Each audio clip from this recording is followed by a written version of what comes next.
For today's video, I'll go through my AFL fantasy team for this year. So I know it's a Supercoach channel and you might be thinking, why are you doing AFL fantasy? Well, if there's demand for this, I might do some videos for it. So we'll see. If you're not interested, you don't have to click or anything, but I don't mind this format. I've been playing, this is the first time I've played, and just still trying to figure it out. I thought players would go up and down a bit more in price. But yeah, I'll just go through my team. I'll speak about what trades I've done. So I've done 4 trades, unlimited trades I guess, so got a bit of money in the bank. So this week we traded out, we brought in Cordwell, and then we forgot he has no durability. So just because I thought limited trades, who cares, take the durability risk. But I think we'll start considering durability again. A bit of a lapse in concentration in my trades there. So we brought in Cordwell for Braden Campbell. I didn't start Campbell because I thought he was just better for Supercoach, but it turns out he's going to be fine for AFL Fantasy as well. And then I brought in Dev Robertson for Harry Sharp, who I started in this format. So, Dev Robertson's playing his first game, so we have a lot of money in the bank, 200k, a bit of a waste, I guess, but I think I'm just trying to make, as Kevin Durant would say, I'm trying to make as much money as possible going forward, so we can have a really strong, second half of the year.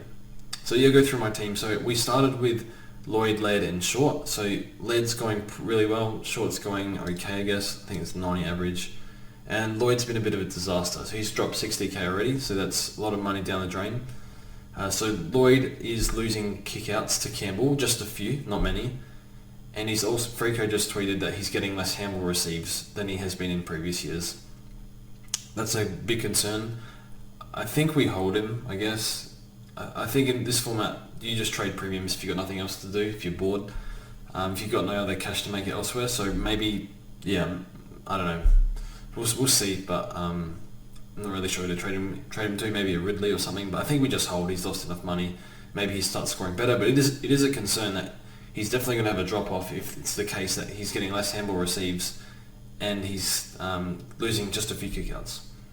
And then we have Markov, Clark and Young as our mid-prices. So Markov, this used to be McPherson. So McPherson played halfback in the Marsh series, and then game 1 he plays lockdown, so straight away I had to get rid of him. And unfortunate pick. I was going to go Lockie Shoal, who would have been a little bit better, but that's okay. I think we're happy with Markov. Jordan Clark we had to pick, and Young was too cheap to ignore. And Butts and Heim on the bench, so Butts was a bad pick I think. Probably going to make 50k if I'm lucky. And then Highmore, just solid bench guy. So midfield, we also ranked 1.2k. So I think that's pretty good I guess. I've never been ranked that high in Supercoach at this point of the year I think. So maybe we can have a good year in this. Let's grab a hat at top 100 maybe, but again I might get caught out because I haven't played before. But it's going to be a bit of a challenge I think, navigating my way through this year. And then the mid, so I started McRae. As soon as McRae got that inside mid time, he was straight in. The easiest pick ever. So got McRae. I think everyone seems to have merit. Brought in Jack Steele, so as if you're a follower of this channel, you know how highly I rate Jack Steele. So got tagged in the first week, and the second week, not a bit better, but spent a lot of time forward, and they kind of struggled against Melbourne, against Gawn and Oliver, so that's fine. Just keep Steele there for the time being. And we also have Taranto. So Taranto is a butcher, so I think butchers are okay in this format. So I think he also might get forward status, so I think we'll just keep him for the time being. I'd love to get Andy Brayshaw in. I think he's going off at the moment, one of the highest averaging players, so we'll see about that. Willem Drew was our pod at the start of the year, so I don't have ownership stats here. I think that you have to pay for that, I guess. Not sure. But Willem Drew's doing really good. So what's he averaging? 73. No, that's not actually that good then. Before his price, we paid like 360 or something, so I guess that's okay. And then the bench rookies, we actually nailed the rookies really well. Gordon, Jordan, Berry, Powell, and Scott, I guess is a fail, but we got these guys straight off the bat. So especially Jordan, I didn't pick him in fantasy, in Supercoach, but because of unlimited trades, I didn't care about job security too much. Let's cared about it less in this format. And then we also started Grundy Flynn, so no Gawn. Gawn just seemed super overpriced, and I guess in this, should you be paying overs for any players in this game unless they're like a captain option? I'm not sure. And obviously everyone was boosted last year, so maybe Gawn was just a bit like he was nearly like $1 million. That's just absurd. So Flynn, Meek, and Hunter is our backup. We ran with this year.